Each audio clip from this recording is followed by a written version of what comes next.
Hi, and welcome to Doing the Opposite, Business Disruptors, the podcast where you get to meet leaders who have swum against the tide, thrown out the rule book, and changed the way their sector does business. I'm Jeff Ewing, and I'm the founder and CEO of Cloud FM, a business where we thrive on taking risk so our clients don't have to. So today, you're going to meet Celine Morin. Celine is someone I've known for a few years now, and she certainly made her mark on me when I attended one of her masterclasses back in 2018. Celine is a wellness coach. She's a mindfulness coach. She's a head, heart, and gut coach. She takes you on a journey that is so unraveling, it knocks you for six. Celine not only focuses on well-being, focuses on managing and preventing burnout, focuses on you are what you eat. She talks about a number of exercises that are just small changes that become new rituals that truly help you discover yourself. And I'm one of these people that would normally have said 10, 15 years ago, this is all just fluff, this is nonsense.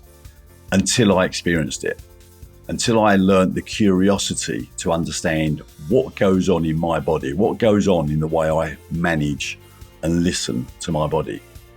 And Celine brought that to life, and it's been an education, and it has certainly influenced the way I live my life.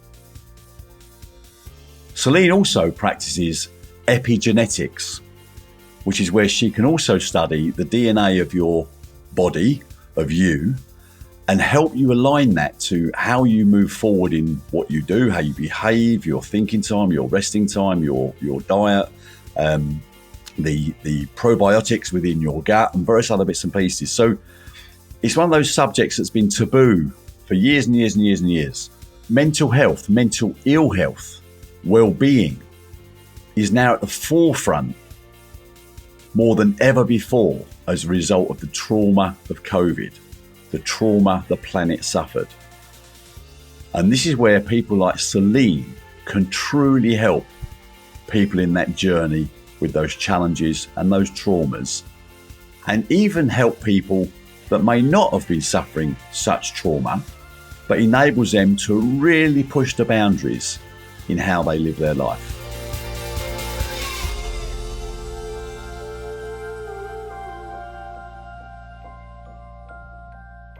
So hi, Celine, thank you so much for joining me today. I can't wait for our conversation. I'm really happy to be here. Really delighted. So Celine, for the benefit of the listener, can you just give us a whistle-stop tour of who Celine is, what you do, why you do it, and how you've come to be where you are today? So I sound South African. I was born in South Africa. However, both my parents come from the Champagne region in France. So I was brought up with this approach to life that includes joie de vivre and balance and lots of champagne, because they're from the Champagne region, of course. And I always knew I wanted to be a healer or a doctor of some kind. And in my teenage years, I discovered dietetics as a profession. So I decided to study dietetics. And it was one of the best decisions I've made. I've never looked back.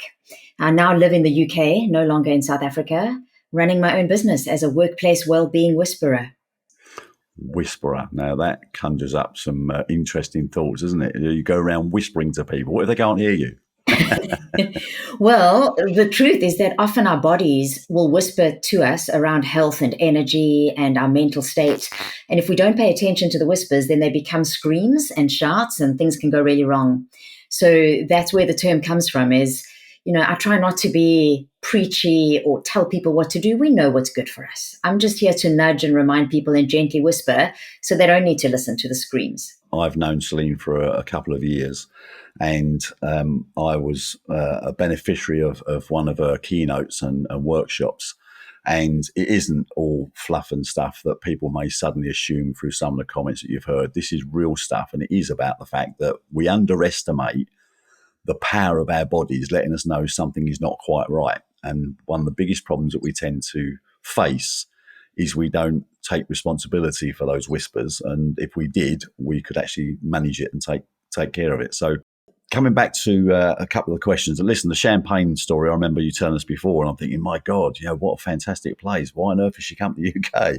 And then, of course, the alternative being South Africa, which is another wonderful place. You think, come to the UK with all the lovely grey skies and rain. But there you go. Of course, some of us know, I think there's a great saying that I love, and that is happiness is a choice. Yeah. And essentially, it's about when you take control of your state of mind, then you can be happy anywhere, right? So, Celine, the purpose of the podcast really is about unveiling and digging deep into situations where people done something that goes against the grain, that goes against the tide, that is doing the opposite. Can you give us some examples of where you've faced that dilemma, you've faced that opportunity, that challenge, whichever phrase you want to place on it, where you thought, I'm going to go the opposite way here? Can you give us a few examples of that and what the outcomes were? I think one of the first examples I can remember was after I qualified as a dietitian. Generally, what dietitians do is they went into private practice or they went into clinical nutrition and worked in hospitals, for instance. And I started doing that. But within the first year, I was so not happy because at that time, people only went to see a dietitian once they were already sick. And I really always knew that I wanted to be in the proactive health space, not the reactive health space. And for a while, I was a bit disillusioned. I was like, I don't just want to see people once they have diabetes or gout or irritable bowel syndrome or low energy. And so I decided to go against the grain. I stopped doing private practice and I explored the concept of workplace well-being, which was very new at the time, 2006, 2008. When I started doing that, it wasn't trendy. So it wasn't easy. It would be difficult to get decision makers, certainly, financial directors, to pay attention to this concept of wellness in the workplace. And so it took time. And now, of course, fast forward to where we are today. And I guess one of the benefits of COVID and the shift to working from home, mental health and energy and burnout are now topics that everybody's concerned about. And we understand how important it is. But you had to show grit and determination to stick with it, right? Because it would have been really easy to throw the towel in and say, I've just got to do something different. But that also means, I guess, that because you went through that period of time in 2006, 2008, when you made that decision, you started pushing them and again, pushing against the tide because people were saying, what are you talking about? Who will understand? What does wellness even mean? You were then best placed when it did matter, i.e. COVID. Yeah. And when people did start sort of going through a journey of perhaps expressing how they feel more openly than perhaps they would have done previously.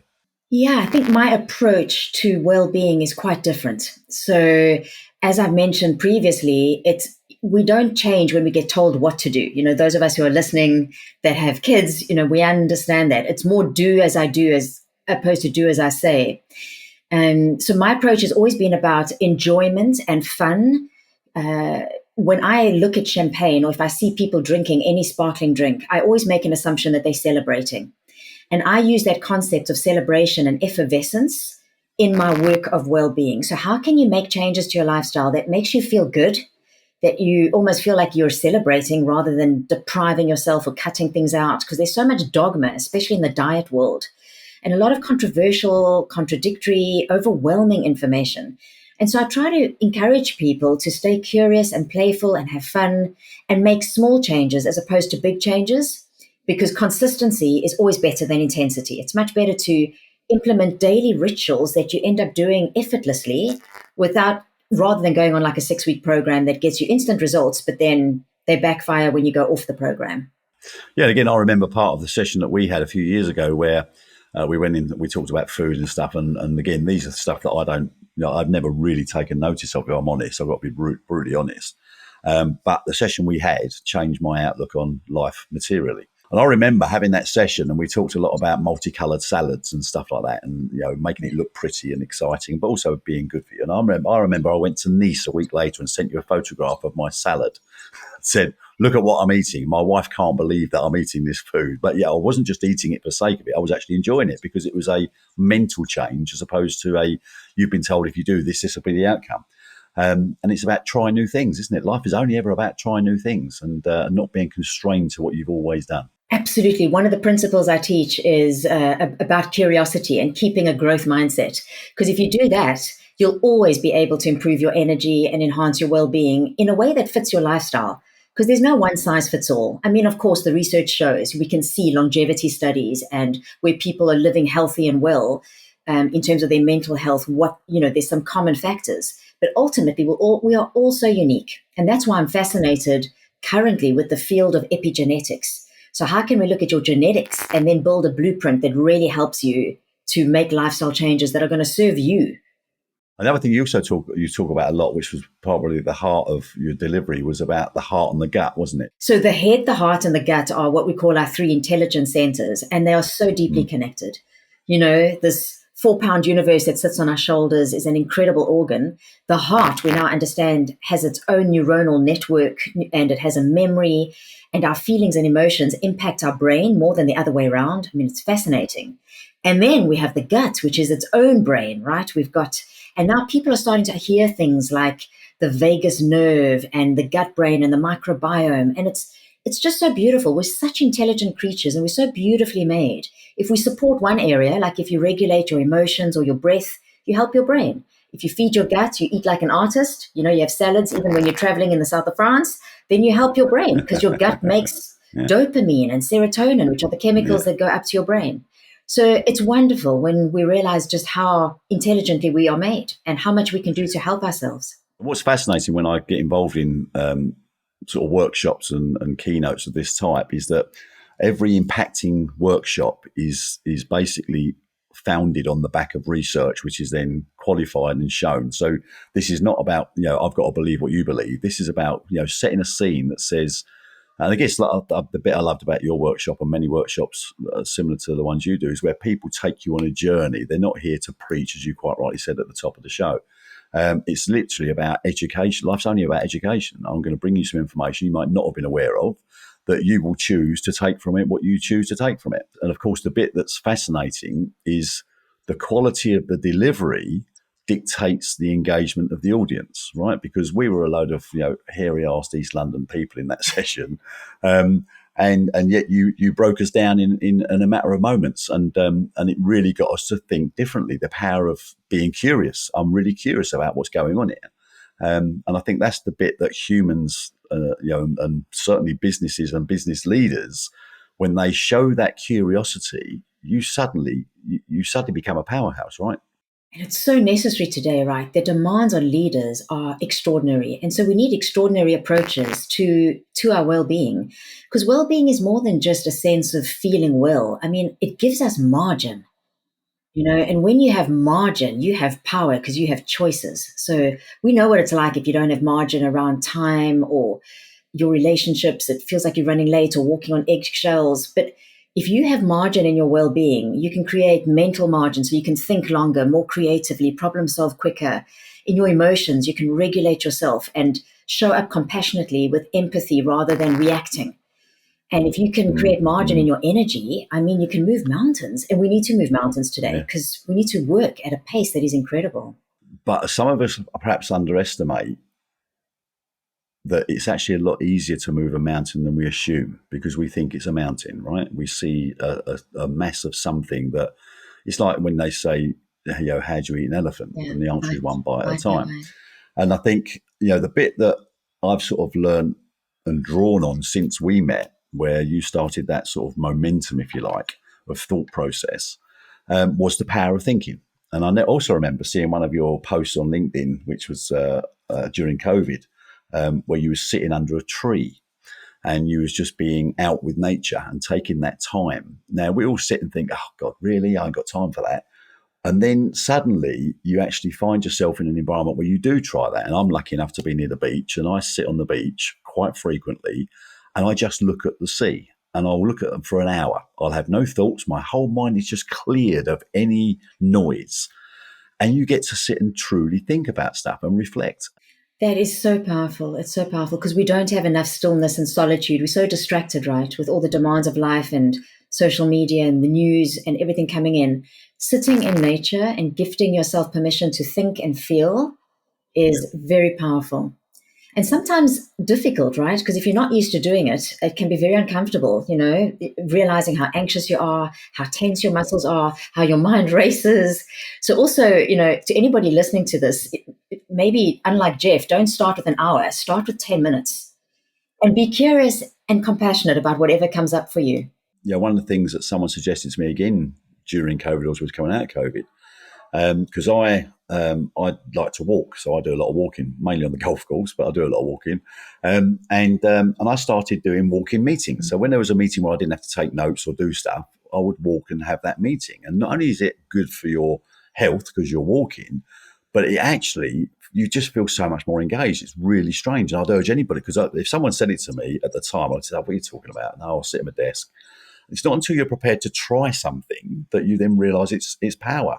And coming back to the thinking time, I love the fact when we're trying to set up a meeting between a group of people, and that meeting can't be agreed for 10 o'clock because two people are on thinking time, which is non-negotiable.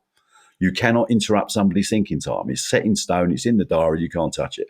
And the feedback that we've had from the business and the people has been, I think this has changed my life. I think I'm now thinking about everything that I've never reflected on, and it becomes a powerhouse mentally and physically. Yeah, that's wonderful. Our bodies were made for some kind of stillness. There's two neuroscientists, David Rock and Dan Siegel, who have designed a concept called the healthy brain platter. And there's certain ingredients on the platter that we need for a healthy brain. And one of them is what they call daydreaming downtime. It's where you allow yourself not to problem solve or think or answer emails or read a book, but just do what you've just said, is permission to think and be still. And when we do that, we also feel, right? So we engage and we relax. So we engage what we call the parasympathetic nervous system, which activates our intuition, the gut brain. And that's where you get powerful insights and reflections into what you need for your life, personally and professionally. And of course, the whole point is sometimes when we're from a leadership point of view, we're thinking that all the discussions are about work and business and leadership, but they're not. They're about human beings, right? Whether it's work or personal or family or your local environment, your local community, it has this incredible impact. And also, if you can imagine entrepreneurs that go through stressful peaks and troughs of their journey, because that's just what it is. One of the things that I've learned over the last probably 5, 6, 7 years, and part of that journey has obviously been, working with you, is that ability to just be calm. Because when you're calm, when you learn how to be calm, when you learn to manage your emotions, not suppress them, but just manage them, your decision making is incredible. You create an environment that infects everybody, so everybody becomes calm. And then you get to focus on, as you say, nutrition, understanding what it is that makes us feel the way we feel, listening to our inner self. Something's not quite right. Well, don't ignore it. Do something about it. Be curious. Go and investigate it.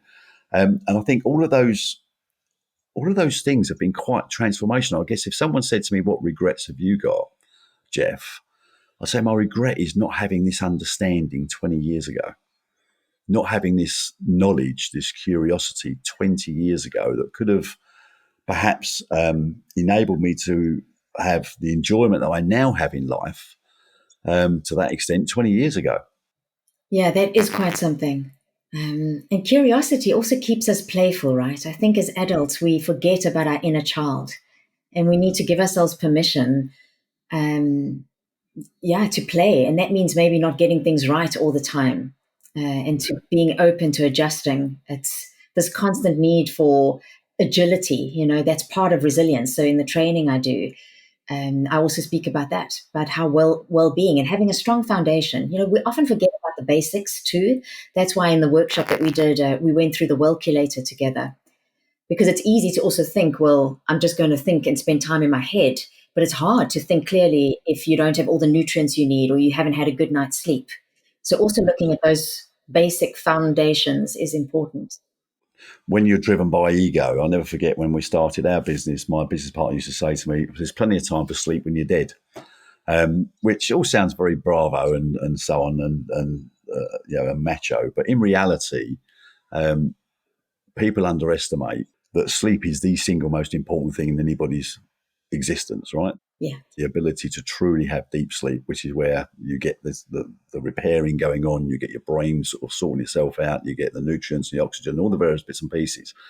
And those that don't take the time for sleep don't realize how they're inhibiting their own growth. Mm, absolutely. And a lot of people are struggling with sleep. I mean, I spend a lot of time in my master classes talking through strategies to help with insomnia or waking up in the middle of the night and not getting back to sleep. So, yeah, we need to be a lot more strategic around how we find rest. So, sleep is one of the 7 types of rest that we need. We need like that mental rest, like you said, just being able to just think. We also need creative rest. We need social and emotional rest, especially if you're a caregiver potentially or you're giving out a lot emotionally. Yeah, and rest can happen like salt and pepper in our food. Small amounts can be really impactful. So taking a mindful minute between meetings, stopping to breathe once or twice before you eat lunch, those are all moments of recharge. Just like we charge our devices, we need to charge ourselves. Of course, of course. And I think, again, it's all part of the journey. And again, through COVID, and again, because of the change of the way we all live now with Zoom meetings as opposed to physical meetings to the extent they were, no meeting can last more than 30 minutes. The only thing that can last more than 30 minutes is a workshop where you have functions and actions that you need to take part in some way or another. But a meeting cannot last more than 30 minutes. And we do not allow anyone during a working day that has meetings, they have to have at least a 40-minute break between meetings. They can't go from one meeting to another. It's banned. It's not allowed, because you have to reflect on the meeting you've had. You need to think about what you're going to do. You might want to go out and get into the garden and just have a walk around and reflect on stuff. And it's had a material impact on people's mental health and well-being, which they are happy to report through our surveys, because we mandate it. So we're giving people permission to not have to work every minute of every day, because that's what we've always been trained to do. Yeah, I think it's incredible what you're doing. I mean, you're doing the opposite of what's happening, and we need that. So thank you. Because, yeah, I mean, I understand the physiology and the chemistry that you can't go from meeting to meeting to meeting. Your brain waves just go from beta to higher beta to higher beta, and you cause a sense of agitation and stress. By the end of the day, you're so wired and tired, you're not being productive. So, No, yeah, absolutely. the sense of hustle and bustle that we have to earn every minute of our existence needs to change. So I celebrate you in the business for doing that. Yeah, thank you. But a lot of that was generated by talks and workshops from yourself and from other people like you, which comes in the Vistage community, which is obviously very life changing for me. And of course, I guess one of the things when people talk to me about reflection is it enabled me to think back. Why do I now believe reflection is so powerful? Well, apart from stuff that happened during COVID that helped our business get through it, I was approached, as you know, a couple of years ago to write a book. The start of having to write that book was, it was going to be my life story. It wasn't going to be a how-to book or what you should or shouldn't do. It was just going to be my story and the trials and tribulations of that journey. And to do that, I had to go back to my childhood, something that is parked in the back of your mind as you grow older and you get older. And, there's stuff you remember, little bits and pieces now and again. And what I was instructed to do was go back to my parents' house for 2 or 3 or 4 weekends, whatever it took, and pull out every single photograph they ever had of our upbringing, which I did. And the information that came flooding back was off the scale. Stuff that you'd completely forgotten about, but you remembered it in a flash as soon as you saw the photograph. And it just helped me totally then reflect on my entire life that I would never have afforded the time to have done. And the reason the book done so well was because when I actually did that, I then realized, which I'd never realized before, why I do what I do. And it was all based around my journey, my experiences, my upbringing was what shaped why I do what I do today. But I could never have pinpointed that until I carried out that reflection.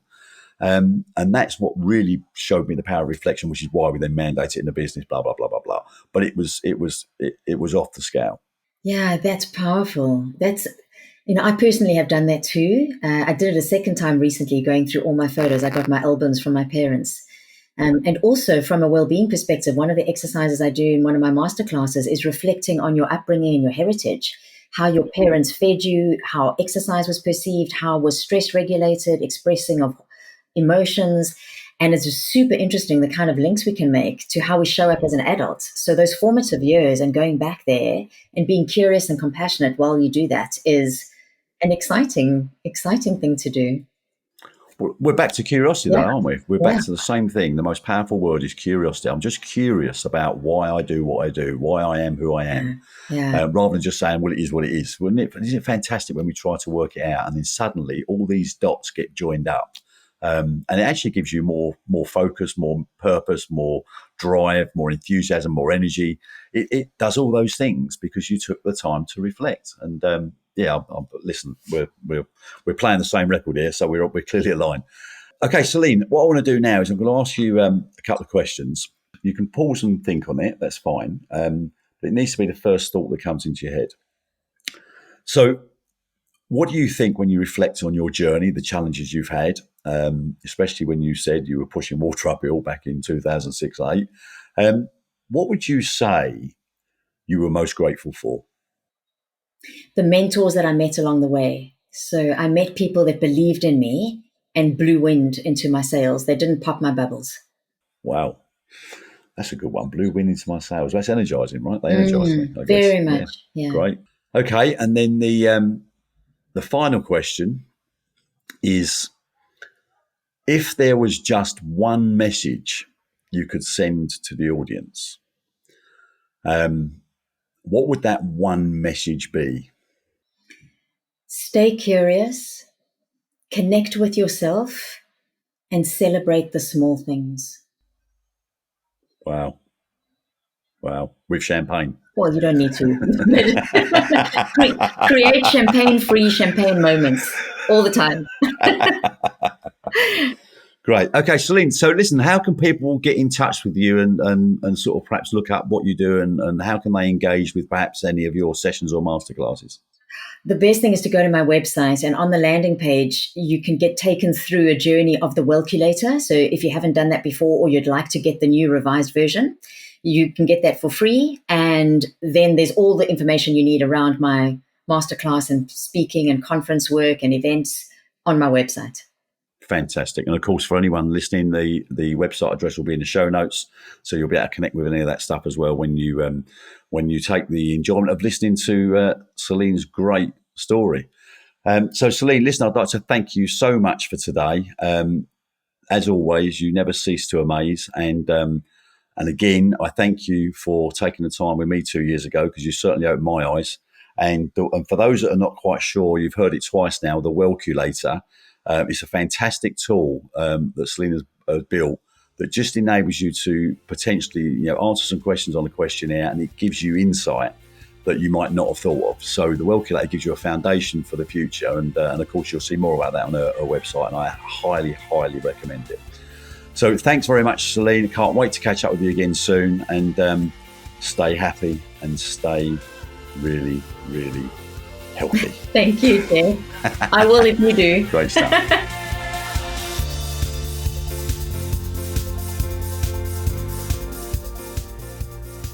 Another great conversation. A huge thanks to Celine for taking the time to talk to me today. I've known Celine for a few years, and she always energizes me, despite having such a calm demeanor. She really brings to life the importance of well-being, the importance of connecting with yourself, listening to yourself. And I find it quite fascinating. Our masterclasses are honestly a different scale. They're a different level. I would urge anybody to find out about Celine's masterclasses, and if you can, take part in one of them. It will really open your eyes.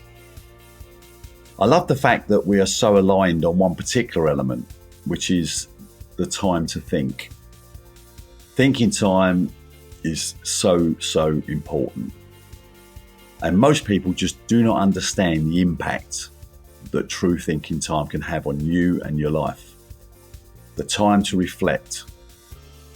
The time to truly sit and clear your mind and your brain of all the noise that we all suffer every day of our lives. People will argue that it's a form of meditation, and maybe it is, but I just like to refer to it as the simplistic term of thinking. and the famous Henry Ford saying that thinking is very difficult, which is why so few choose to do it. But for me, and supported by Celine, thinking time is transformational.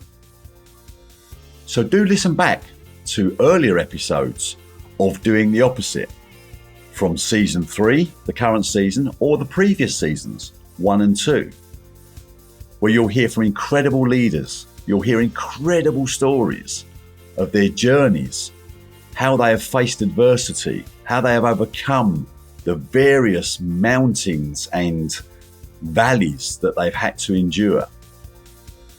I'm Jeff Dewing, author of best-selling book Doing the Opposite, CEO of Cloud FM, and keynote and masterclass speaker.